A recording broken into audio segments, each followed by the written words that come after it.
This is the Collector Car Podcast, the home for the auto enthusiast. Join Greg Stanley as he applies over 25 years of insights and analytical experience to the collector car market. He will interview the experts and throw in some fun stuff as well. Hey everyone, it's Greg Stanley. Today's podcast is called Does Size Matter? So we'll find out a little bit more about that in a second. But before I get into it, I thought I'd give a few updates on what's been going on in my car world. One of the coolest things that has happened recently is that this podcast ranked number 11 for automotive podcasts on iTunes. Now, this is really cool and exciting because I'm up there with some of my favorite podcasts. So Car Talk is number 1. It's always like number 1. The Smoking Tire with Matt Farah was number 3. CarCast with Adam Carolla, number 4. Spike's Car Radio is number 8. And then the Collector Car Podcast, this podcast is at number 11. And number 12 is the Collecting Cars podcast with Chris Harris. So Chris Harris is that amazing driver who's on Top Gear. And somehow, at least for this one data pull, I actually ranked a little bit higher than Chris Harris, which is just crazy. I'm not familiar with that one, so I am going to subscribe to it right now. Now, if you checked out my Instagram feed recently at the Collector Car Podcast, I came across a true barn find. And I say a true barn find because it was actually in a barn. Now, this is a 1965 Galaxy 500 convertible. Really cool red, 390 cubic inch engine, just covered in dust in this barn. It had been in the barn, I think, for maybe 12 years or so, and in the same family since 1966. I mean, you could still possibly drive it, get it up and running. Still had mostly the original paint job on it. What was really cool is you pop the trunk. There were some of the vintage jarts in there, the darts that you would throw, the lawn darts, which were banned because they would hurt little kids, which is horrible. So be sure to check that out. There was also a couple other barn finds on my Instagram feed that are kind of fun. So today I'm going to analyze Hagerty's Muscle Car Index to see if size really does matter when looking at cars. I came up with this idea while I was conducting the research for last week's podcast, 15 Cars to Buy, Sell, and Hold in 2020. I noticed that the valuation trend for numerous small block or the base model muscle car was on the upswing after a few years of either static or declining growth. So in that particular podcast, I mentioned, I think it was a couple Mustangs I mentioned, that they had upturned in the last year or so versus being pretty much flat or slightly down for the 3 or 4 years prior. So what do I mean by size? Mostly engine size, small block versus big block, hypo versus the base model, GTO versus Le Mans, 426 versus 318s, Boss 429s versus 302s, and Yenkos versus SS. I also compare, as I mentioned, like the hypo version versus the base model, because not every performance car has a small block counterpart. Some of the performance cars are small blocks. First, let's talk about the collector car market as a whole and see how it's doing. If you go to Hagerty.com, you can check out their market trends, which is a subset of their valuation tools. These trends are based on a ton of info, including values from Hagerty's price guide, auction activity, expert sentiment, private sales activity, insured values, etc. Now, you might ask, like I did, how do you quantify expert sentiment? Well, from Hagerty, this is to, quote, account for market factors that cannot be quantified through transactional data. A subjective opinion of the market is provided by a carefully curated list of experts. This panel is comprised of subject matter experts from all categories of collectible vehicles.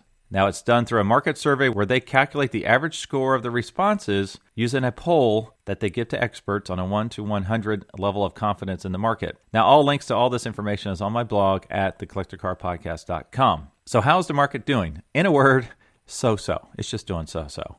So the December 2019 score from Hagerty is 61.91, which is at a 5-year low. The all-time high was May of 2015 at 71.95. The good news is that this decline is slowing, so it's declining at a slower rate, which hopefully means it's going to bottom out soon and then start going in the other direction. Now let's keep this trend in mind as we look at our muscle cars. Expert commentator Andrew Noonan states that this time last year, Hagerty's Muscle Car Index was at an all-time high, but over the last 4 months, it recorded the largest drop of any index for the second time in a row, falling 7% to a 5-year low. while more than 3/4 of the index's component cars recorded no change at all. Another large drop for the 1970 Hemi Cuda convertible, among the most valuable muscle cars of all time, and a 4% decrease for the 1964 Impala SS were more than enough to pull the overall score down. Now, the Hemi Cuda convertible, I know there's like only a handful of those, so when one or two of those sell lower than expected, it really drives this indicator down. Now, it's interesting that he called out the Impala, as in my data, there were 2 other cars that declined sharper in the latest 52 weeks. Now, this probably comes down to the timing of the data window he used versus the data window I used, so keep an ear out for those. So Hagerty's Muscle Car Index is comprised of 15 cars. We'll get very familiar with these cars in a second.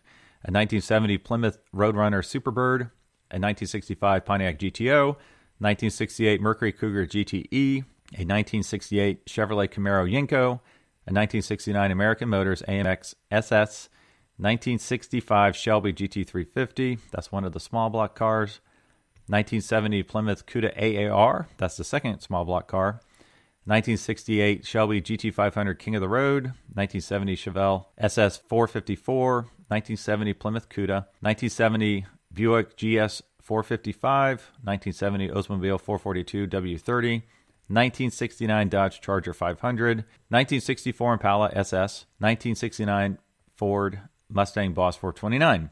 So as I mentioned, on this list, all but 2 of them are big block engines. The 2 exceptions, as I said, were the 1965 Shelby GT350 with its 289 and the 1970 Plymouth Cuda AAR with its 340.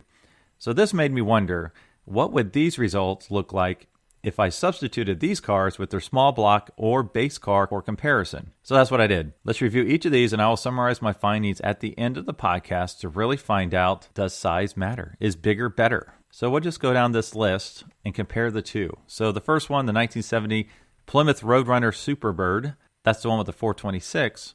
It was down 5.6% the last year.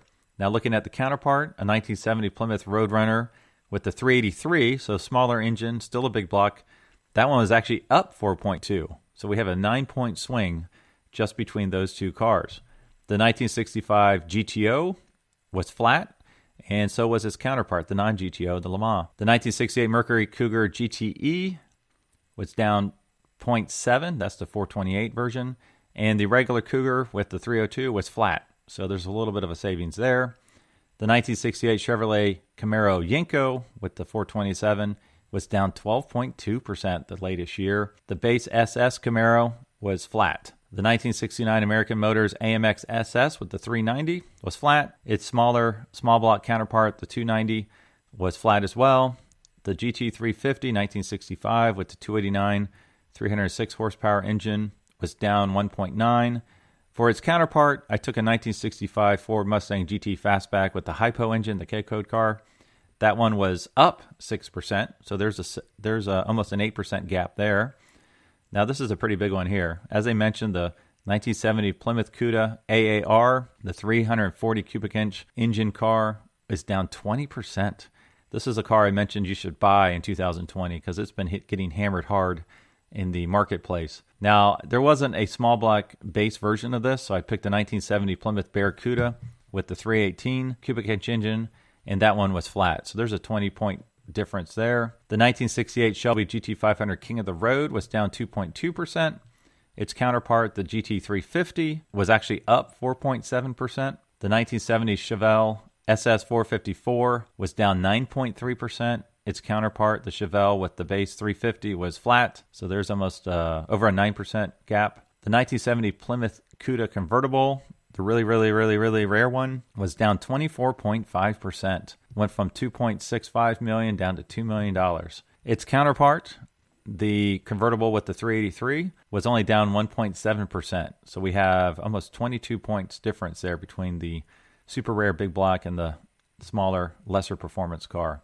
The 1970 Buick GS 455, that one was flat. Its small block counterpart with the 350 was flat as well. Actually, a lot of these next ones are pretty flat. The 1970 Oldsmobile 442 W30 was flat, as well as its counterpart was flat as well. The 1969 Dodge Charger 500 with the 426 was flat, and its counterpart with the 318 cubic inch engine was flat. The Chevrolet Impala that was mentioned in the commentary was down 4.9%. Its counterpart with the 327 was flat, so there's a 5% gap there. Now, the Boss 429 was down 5.1%, and this is the only one where the small block was down even more.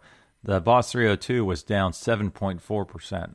So now if we look at all of these, the total Hagerty index, that's the big block cars or the hypo cars, they were down 13.5%. And when we look at their counterparts, the small block car or the base car, it was actually up 0.3%. So there's a 13% gap between these two. Now, if we take out the Hemi Cuda convertible that was really driving this index down, the difference was only 5.1. So that one really drove a lot of this data. Now, take this information with a grain of salt. Big blocks are more desirable and have been appreciating for years. As those prices have gone up, the small block and the base cars follow. People can't afford the big blocks, so they start buying the small blocks. I think what we are seeing here is more buyers are opting for less expensive but still fun muscle cars that they can drive and enjoy. So speaking of which, I need to get out of here, enjoy this cold, wet, and rainy, dreary day here in Cincinnati. I will talk to you next week. So until then, keep your tires straight, your foot on the gas, and your eyes on the road. Have a great week. Thanks for listening to the Collector Car Podcast. Don't forget to give us a nice rating on iTunes and be sure to follow us on Instagram and everywhere else at the Collector Car Podcast.